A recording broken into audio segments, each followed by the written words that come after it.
Where am I? Welcome back to World End Economica. My name is Fuds, and where is he? I spoke to myself out loud to make sure I wasn't in a dream. My throat was dry though. It was hard to speak. I cleared my throat a few times and took a deep breath. I hadn't the foggiest of how I got here. After I left that store, I ran for my life towards a narrow street I could find. I thought the police would be right behind me if I looked back, so I did nothing but run forward, not looking back a single time. After that, I must have found a handy-looking tunnel to hide in, and then fallen asleep inside of it. The pain from my body must have been from sleeping in the same position the entire time. Is this a sewer? In general, any old place made out of moon's unique limestone was a public facility. This place also had a cool, rough limestone floor, as well as matching walls. Between that and the sound of running water, this place had to be a sewer. Right then, I noticed a slight glow around me. Is that from the exit? Seems like I was nearly passed out, and while I had no idea how long I'd been asleep, it must be night by now. The fact that the lamps were lit made me certain of it. Slowly and carefully I began to walk. Suddenly the road turned into a dead end. I could see a light source from the other side of a wall I now faced, which was even taller than me. And a quick gasp as it looked like something on the ceiling had moved. The only things were strangely wavering lights and shadows. Like a small bug attracted to a light, I took my bag off and climbed the wall. That's when I saw the other side of a wall, let out in a much bigger gasp. Holy. What on earth is it? Before me was a huge, spacious atrium. I was near the top part of the atrium, so I could see more of the passages on opposite and right sides. However, the most amazing part was a waterway passing through the base of the atrium. Clear water flowed through it like a gentle rapids. Most of the sound of water must have originated there. The bottom of the reservoir glowed a bluish colour. Occasionally a fish would move, and its shadow on the ceiling would swim as well. As I gazed at this scene, amazed that a place like this existed on the moon, suddenly I heard a rustling sound behind me. As I turned back in surprise, I forgot that I was balancing on top of a wall. I merely lost my balance and fell on my butt. Ow! All of a sudden I saw a pitch-black figure in front of me, rifling through my bag. Hey, what are you doing? Not only my life's wages and labour gone into that PC, I also carried 1 billion more dream than I knew it was going to make a reality. My body moved before I even had time to think, and I tackled the figure. I threw myself with a shadow, covering its face with my left hand and aiming for its throat with my right. It was a technique that an immigrant from Earth taught me when I was growing from a village full of muscleheads. An incredibly effective technique, and it had to be, as it was used by someone who came to a place where a failed government was replaced by military forces, would seize the UN food supplies to be used as aid, and would toss it around as though it was feeding animals. Because I was looking at the light coming through the walkway, my eyes still weren't used to the darkness. The passageway was narrow though, so I couldn't miss. Not only that, my opponent was weaker than I had thought, tumbling over as soon as I connected. Right at that moment, I saw a small, plank-like object fall onto the floor. The glowing object looked like it could be some sort of computer terminal. However, I was too busy thinking about punishing this idiot who was searching for my bag. On top of the bastard's money, who would either not resisting or too surprised to, I kept my grip on my throat and balled with the other hand into the tightest fist I could make. Die! I froze my fist still over my head. Oh, she's cute. She really is. Like my little mole. I raised my fist, was about to drop my iron hammer of fury. I began to speak. A woman? Right then, my vision went dark. I only realised that I punched him in the nose after I was woken up by being shoved in the chest to the side of a wall or passage. Hitting me out of nowhere. What's wrong with you? A pitch-black shadow, or rather a pitch-black woman, began to speak. Black hair, black eyes, black clothes, black skirt, and black shoes. Her ankles were peeking out of the hem of her skirt, black too. Even her stockings were black. Dressed in black from top to woman, dressed in black from top to bottom, her white face seemed to float in the darkness. That's brown. That's brown coat. She stared at me with thin black eyes as she was staring at a bug. My head was seething, both from the shock of being punched and my anger of the outrageous situation. Those eyes are red, not black. What the hell? You're one who's going for my bag. What's wrong with you? That's not true. What would you do if this broke? The girl looked around whilst sitting. She reached out her arms and grabbed a plank-like device which fell earlier. She pushed away with dirt and began to use it, probably to see if it still worked. But anyway, what kind of mentality would leave someone to verbally attack me after hitting me? I'm just doing this because I was asked to.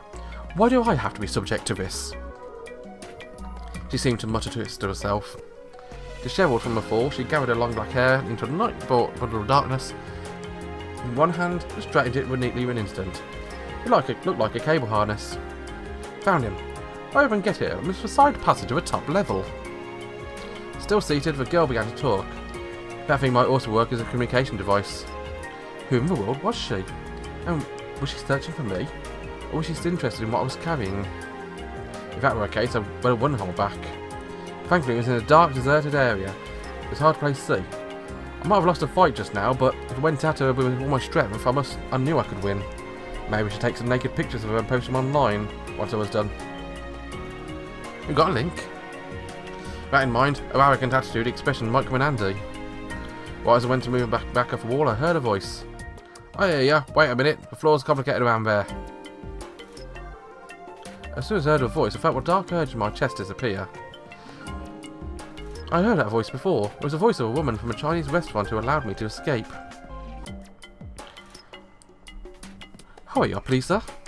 The girl spoke curtly to a terminal. I feel like I'm losing brain cells just being around this guy.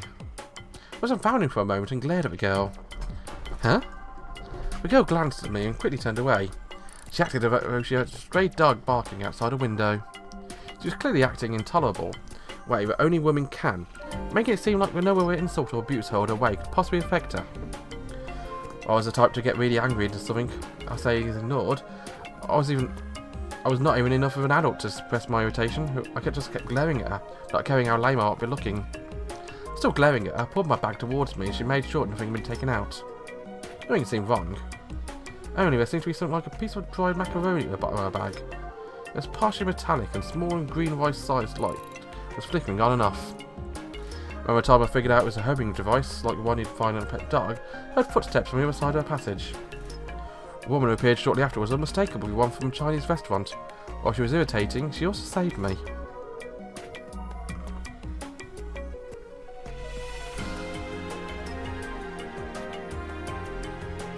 So, this was Lisa. Phew, finally found you. I told you reception was bad around here. The girl in black replied. But I found you. It took a little while though. The woman wiped her forehead, which made me finally realise that her hair was a mess. I'm amazed you got all the way to a place like this. Were you in all the time? While the woman talked, she took the flat device from the sitting girl. After putting a few commands, a macaroni-shaped light in my hand stopped blinking and turned yellow. Is this a tracking device? Not answering the woman's question, I asked one back. Yeah, I put him there when you were bending over to plug in your adapter in. You're busy being charmed by my legs, so it was easy to do. I wasn't charmed by anything. Shot back. This only caused a seated black-clad girl to shoot me a disdainful look over my shoulder. Well, I apologise for putting a homing device in your bag, without asking. No matter what the reason, it isn't a nice thing to happen to you. A easy offered apology left me no room to complain.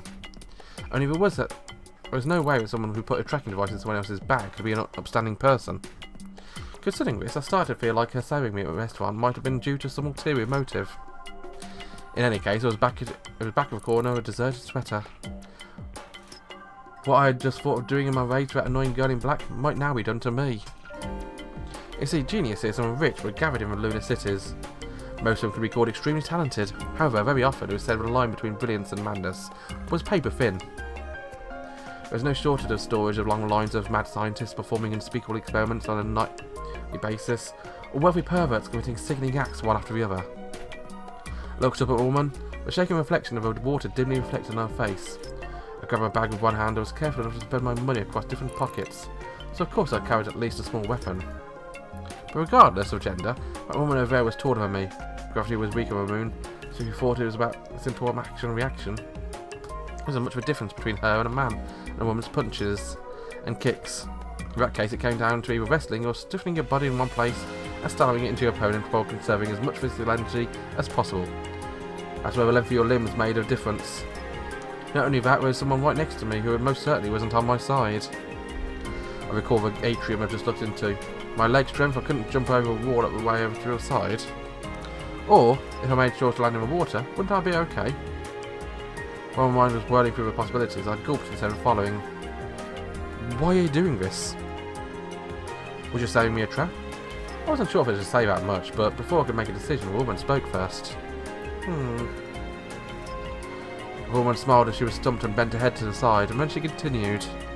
For fun? My back stiffened with a shudder, and a feeling I was going to be killed. You gotta be kidding me. I still had dreams. I'd just barely got into the starting line. I stood up and slowly put all my strength into my muscles. She spoke right as my body began to fly up. But I mean, you wouldn't go on to get falsely arrested, right? Unable to drain all the strength from my thighs, my body floated as I hopped lightly backwards. With a slow, gentle trajectory, my back tapped against the wall. Wait, wrongly arrested?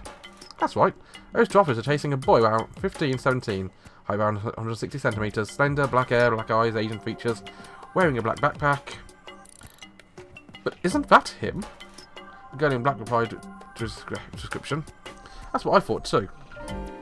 But after talking to him some more, I realised it was someone else. I was slightly confused. When did I get asked that? That woman had known for a long time I was on the way. I'd been going in and out of that restaurant for a while, and I met her a number of times. Running away from home was a minor. It was technically against the law. While it was not something you'd be punished for, we assume public order would be deteriorated by jobless, penniless miners wandering the streets, and so they'd cracked down on. That's why the woman's words didn't make sense to me. Confused with my back still against the wall, I heard a woman let a small sigh and continue to talk. Most officers weren't looking for some runaway, they were after a thief. Thief? That's right. Well, considering his MO and the circumstances, I could see how someone like you could be suspect. Hearing this, I was reminded how persistent a woman was when it came to the most random things. And that's why you wouldn't stop asking me whether or not I had lunch. Exactly. The other day, someone stiffed a nearby restaurant on a bill. According to eyewitnesses, the suspect looked just like you, as usual.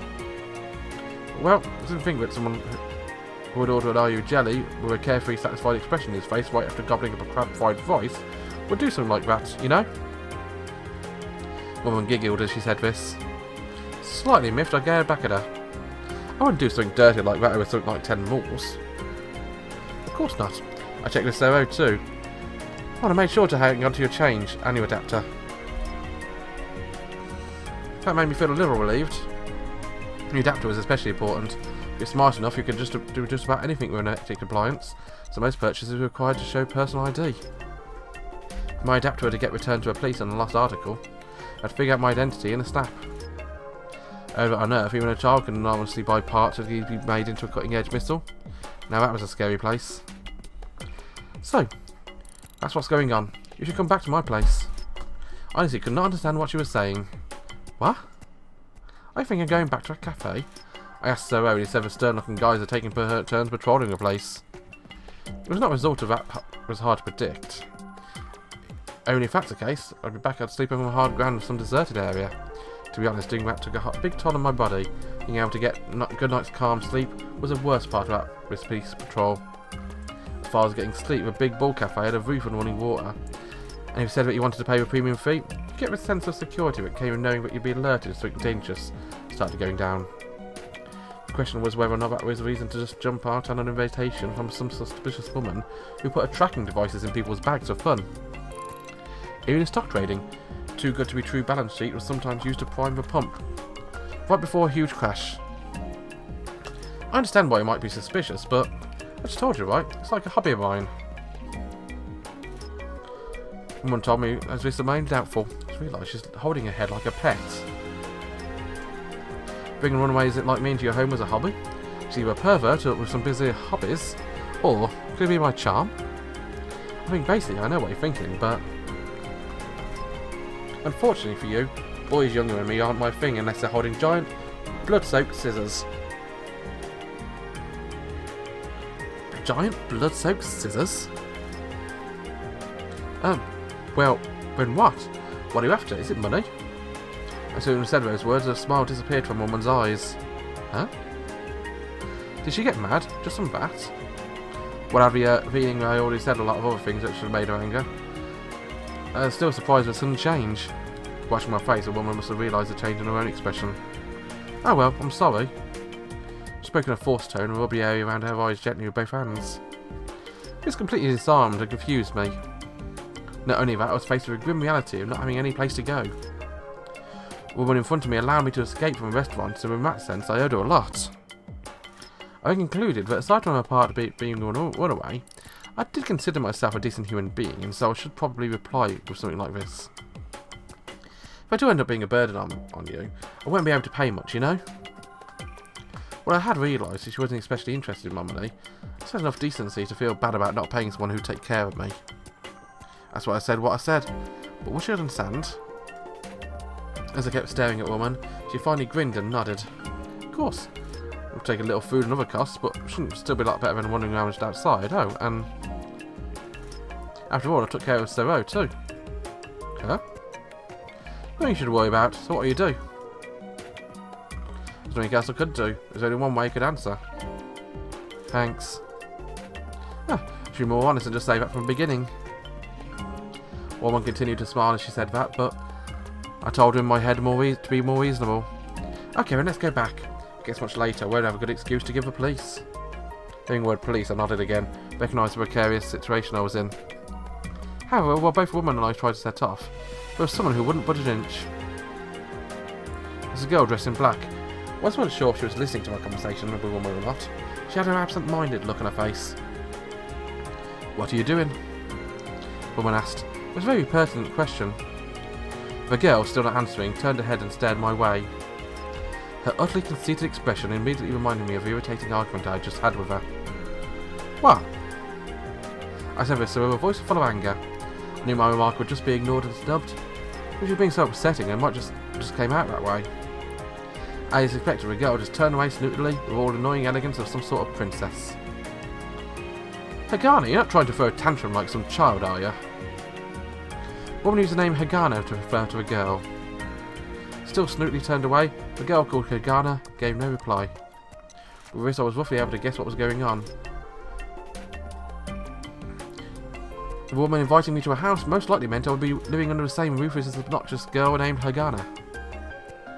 Naturally, I was upset that I'd be openly rejected by her, but, taking a step back, I suppose I can understand how Hagana felt. This put me at a bit of a loss.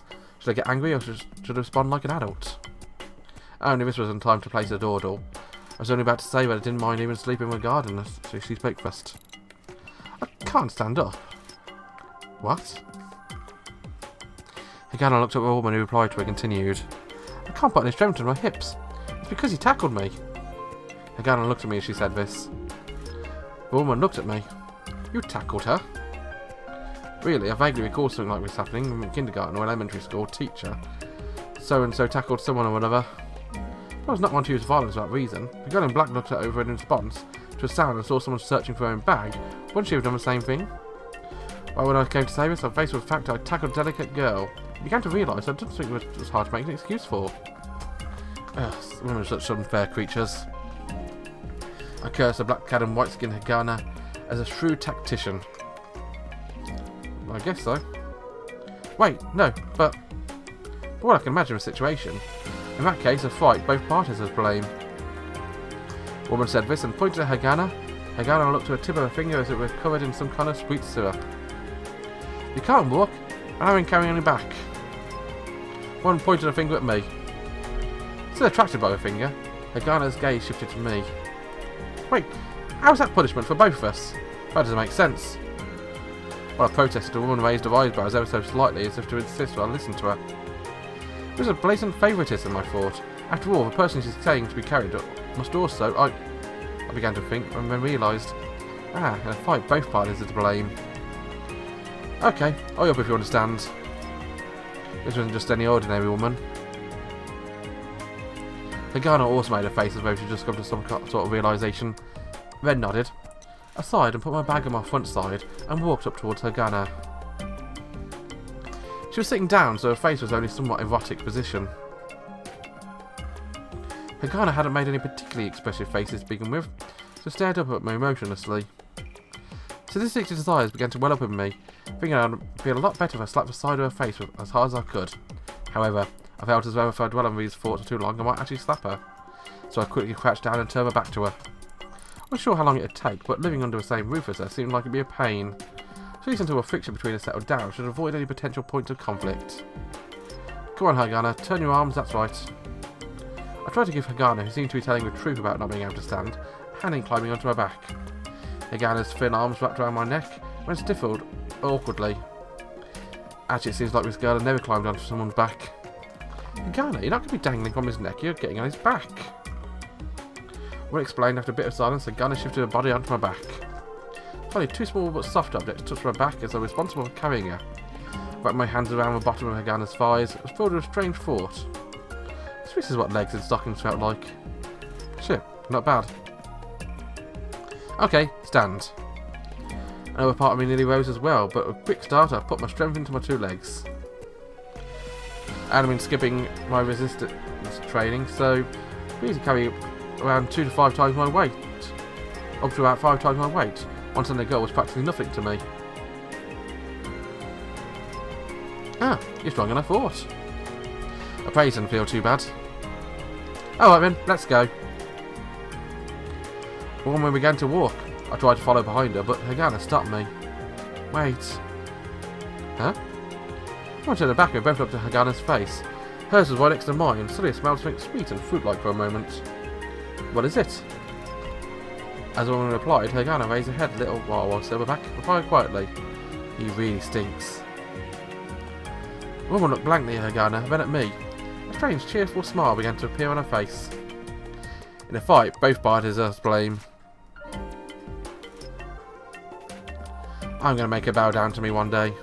At that moment, I added another item to my list of ambitions.